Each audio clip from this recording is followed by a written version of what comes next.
Hi guys, welcome back. We're up to page 5 of our sampler stitch book. For those of you that have been following along, if you haven't and this is your first time here, welcome. We're doing a sampler stitch book, and on every page we learn a few new stitches, and then we embroider a picture out of those stitches using those stitches and get to play and practice with them on an actual piece. So, I'll do a quick rundown for those of you who are new of the materials and things we're using. But there is more information on other tutorials where we started, which tells you more about what we're using and how we're getting everything together. So we've got here some linen material. It's nothing spectacular. It's not a fancy embroidery linen. It's just some linen fabric from the local shop.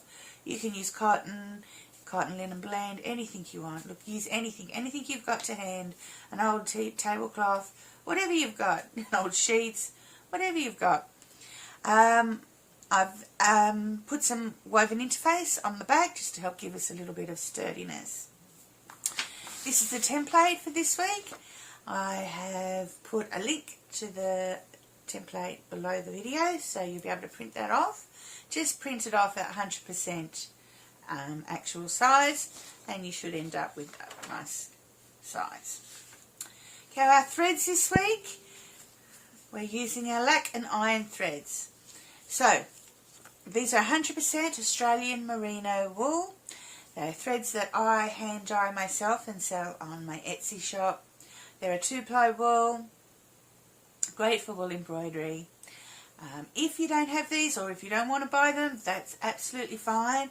You can use some other form of wool embroidery, or thread, sorry, or you could try maybe a Pearl 5.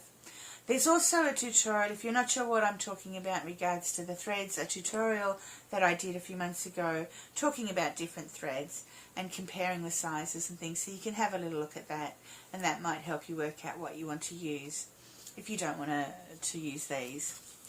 So these, have been hand dyed with lac dye and some iron water to give us these lovely shades of purple, which is what we're going to use today. Okay, so I've already, as you can see, put the template onto our material. We're going to be working this week on herringbone stitch, a closed herringbone stitch, and a long and short stitch. So, I'll get my needles threaded and we will get started.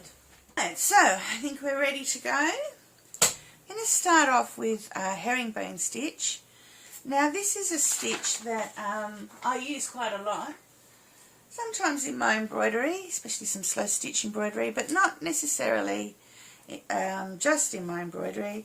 It's also a great stitch for joining things. So, for example, at the moment I'm doing a quilt as you go quilt, and in it you have to join, when I'm adding, more to the quilt, I have to join the wadding in between, and I use this stitch to start joining that wadding together. It's also something that I use if I'm framing a piece, so that I use this on my material at the back to hold it tight and taut. So it is quite a useful stitch. Where are we going to start? We might start here. Okay, so we're going to do a diagonal. Now, it's a little bit hard to see this at the moment because we're working on a slope, but so we move backwards a small amount and then come diagonally forwards. Now again we go backwards a small amount, and how small, how large you go backwards, it's up to you. They'll all give you different effects.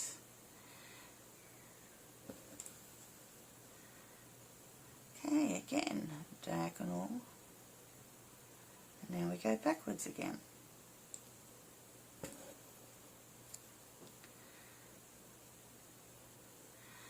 forwards, backwards,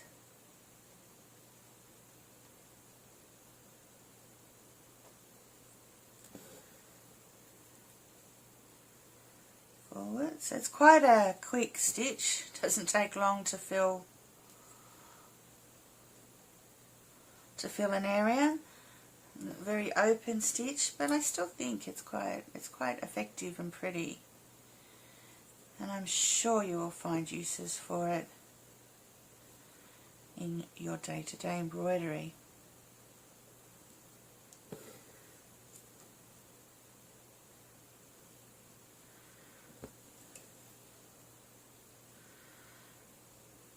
And of course, depending on the shape that you're filling, will make a difference to how it looks and where the bits cross over, and constantly give you different effects. This is sort of why I've sort of made this shape sort of go from small to large to small, so you can get a bit of an idea.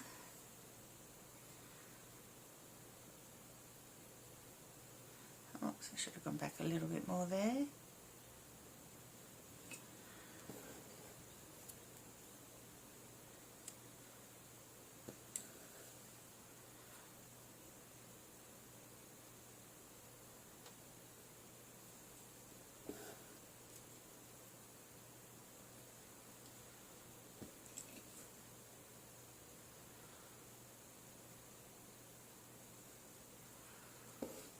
See, you're very quick. Let's go forward diagonally and then back. Sorry, I've got a bit of a croaky voice today. That shocking weather. I've gone from like 38 degrees to 11 degrees in the space of a week. And that's the hottest heat of the day, you know, temperature. Everybody's feeling a bit sniffly, I think, because of that. Alright, so that's our herringbone stitch. I think it's quite a pretty unique stitch. It's a great way to fill an area very quickly, as long as you don't mind it being a bit open. And I think you'll find, like I said, there are so many different uses just in your day-to-day life where it will come in handy. Alright, I'll be back in a minute for us to have a look at now a closed herringbone stitch. Alright, so now we're going to do the exact same thing, but we're going to put the stitches next to each other. So, start in the same way. Go up diagonally, but then when you go back to next to where you started. And now we go forward direct. Oops, I hope you can see that. My thumb might have been in the way. But now when you go back to next to where you started.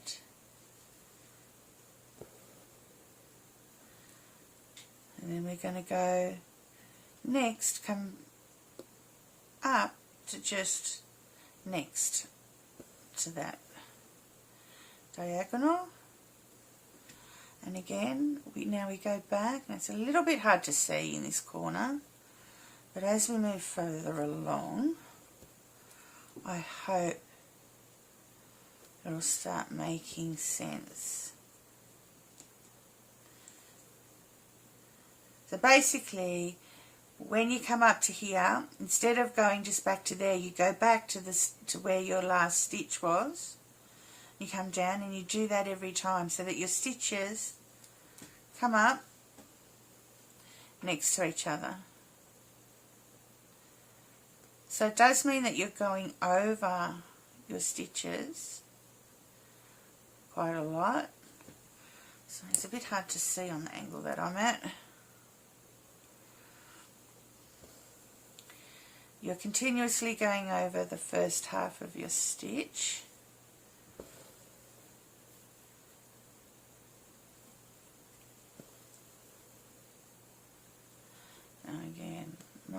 maybe I should have done this in a different colour so you might have been able to see. I'm hoping with the dark you can see I'm going back.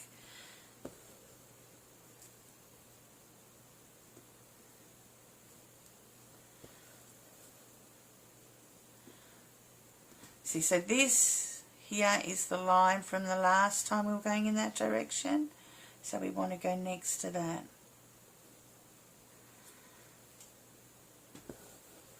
I might change colour in a minute.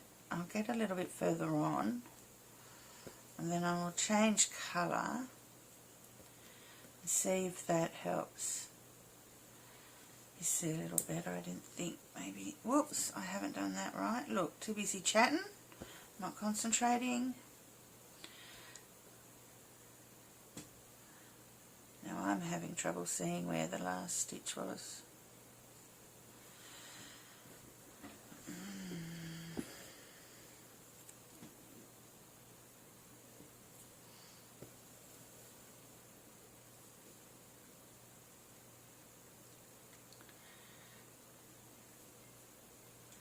So can you see that's the last stitch that went in that direction because we're going that way and then that way. So we want to come up next to it.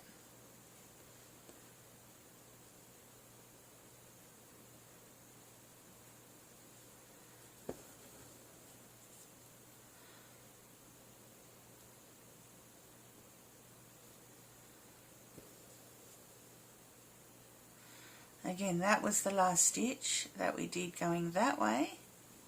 So we want to come up next to it.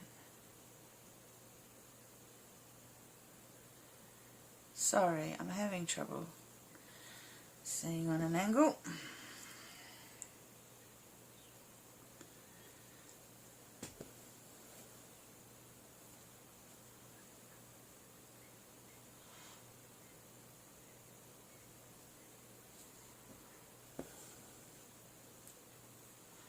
What I might do now, I'll do one more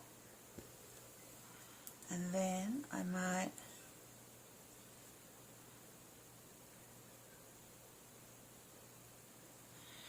change my needle. I'll change my colour to a lighter colour so you can see. Oh, sorry, not happy. That's sort of gone over the top. That's because I haven't done it right next to it.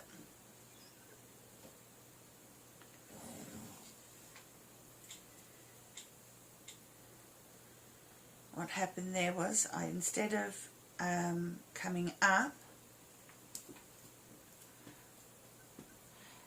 next to the previous stitch, I actually went up a bit too high, far. So I was going over the top of the previous stitch.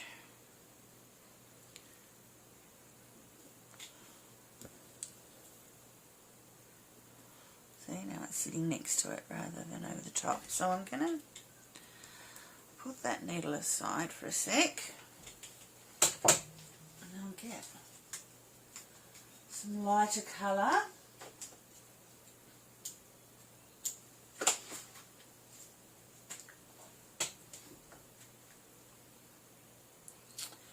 Let's see if we can help you see a little bit easier. So our last stitch was going that way, so we want to come up next to the last stitch that went that way.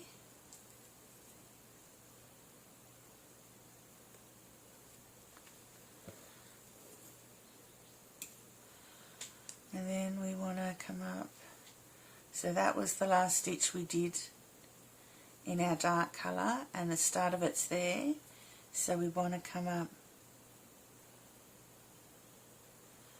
next to it, if I can. So we're having a bit of trouble, and then we come down next to it. So now you should be able to see with the contrast between the light and the dark exactly what I'm going to do. So I'm coming up next to, that was our last stitch, I'm coming up next to it. Hopefully the contrast of the light on top of the dark is giving you a good, much clearer idea of what I'm doing. Okay, so that's where our last stitch that way started, so we'll come up next to it, if I can,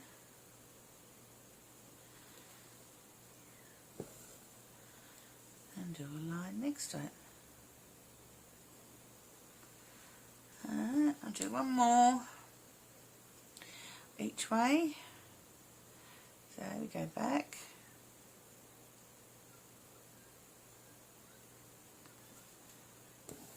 So we're just doing exactly the same thing as before, but we're putting the stitches right next to each other.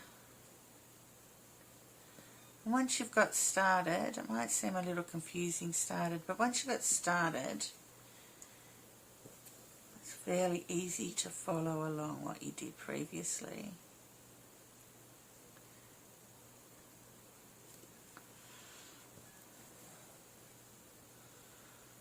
Alright, and as you can see, I don't know if you can see, but you're forming a little dip that'll run along the middle of the shape as you go along. I won't keep doing it until it's finished because we'll be here forever and you might get a little bored, so I'll complete the piece and then come back and show you what it looks like all finished. Okay, so I finished what I'm going to do of the closed herringbone stitch. As you can see, I've sort of gone 6 stitches of each colour, 3 each direction, of the light and the dark, just so you can sort of get a good idea of how the pattern's forming as it goes down. I've also not done all the way to the bottom, a bit like when we did the padded satin stitch. I like to show the workings of the stitch for our stitch book so that when we go back to try and do that stitch a year later and can't quite remember exactly how it was done, you know, as you start you can see that you're forming the same stitch both underneath and above, so it just gives us a good reference, I think, to show the stitch half done, the object half done, so you can see what you've done to create that stitch. So I've left this last bit blank. Obviously, if you were going to complete the whole stitch, you end up covering the opposite diagonals as you continue down. Alright, so our last stitch for today is our long and short stitch. Now this is a very popular stitch that is done a lot. You have silk shading embroidery which only uses this stitch, and I mean there's just some beautiful silk shading work out there that you can see, so realistic and lifelike, and there are just some beautiful experts in it. But we are going to give it a go in our wool embroidery. It's also used quite a bit in wool embroidery. It's just a good easy way of filling an area and then also creating shading. So if you want to create shading, of amalgamating bits in. So I'm going to start with 2 colours. I'm going to shade down from light to dark. So I've started with 2 needles. I'll worry about that darker one. We're going to start with the lightest first. I'll worry about the darker one later. So we're basically just doing short stitches, short straight stitches and long straight stitches, different ways. The whole idea is to just get everything to blend. You don't actually really want to be differentiating. Can't quite say that word properly. Each stitch. You want to just, you want it all to sort of blend in so that you're not noticing the stitches as much as you are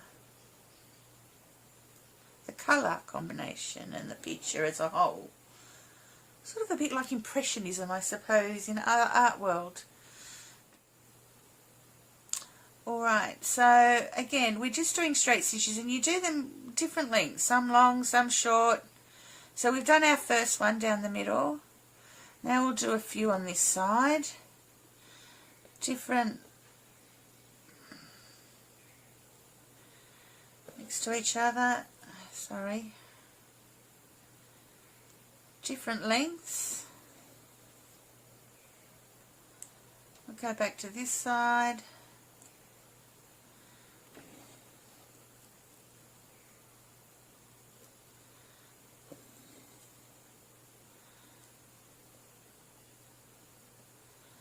Again, stitches that are all different lengths.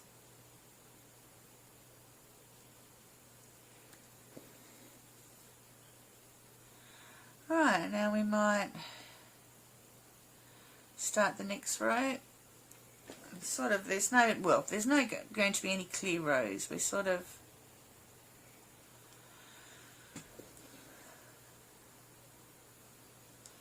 going back and forth. Now, when you're coming back, we're using a split stitch. So we're going back up to the previous stitch a little bit further along, and it doesn't always have to be halfway. It can be halfway, it can be at the bottom, it can be at the end. Again, it's about making sure that everything sort of blends in. See now,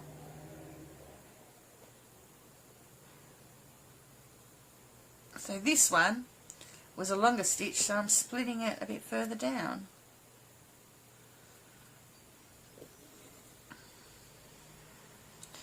And I'm not doing a very good job here of doing them straight, but that's alright.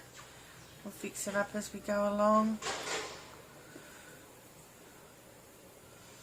You basically just keep going, splitting your stitches.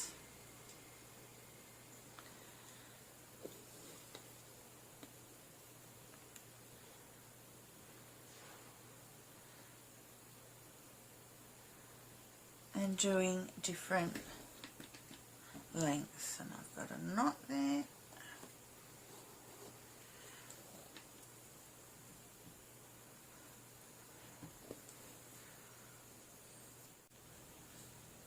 So I might sort of leave that colour for now. Again, no right or wrong, it's really up to you the way you want to go. I'm now going to start the next colour, a bit darker.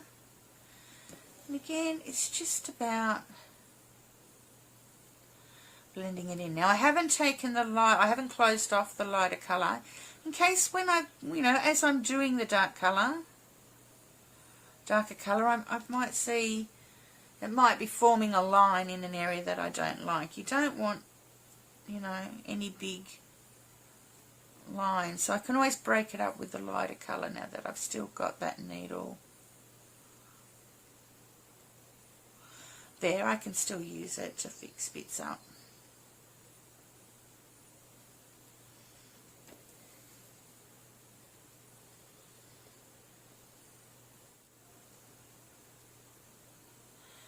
See, so as you see, you just keep going back and forth, you just keep adding stitches, different sizes, different areas,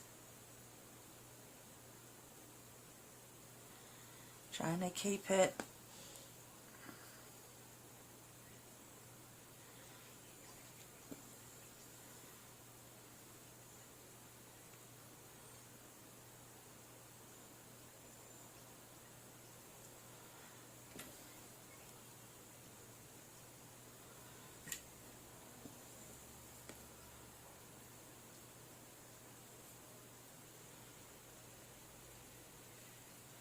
as loose as possible.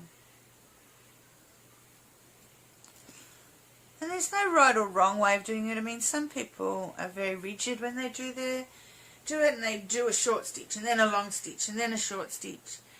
If you do canvas work and you're doing a long and short stitch on there, then that is very definitely the method you would use. So you might do long, short next to each other, and then, you know, you do a short stitch where you did a long stitch on the second row, and if that makes sense to you.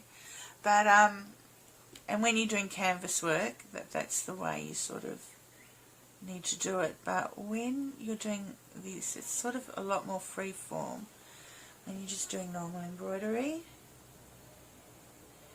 It's more about blending and making sure you don't have any solid lines. So whatever you need to achieve that, that's what you do. And if that means you shove in an extra little stitch somewhere, or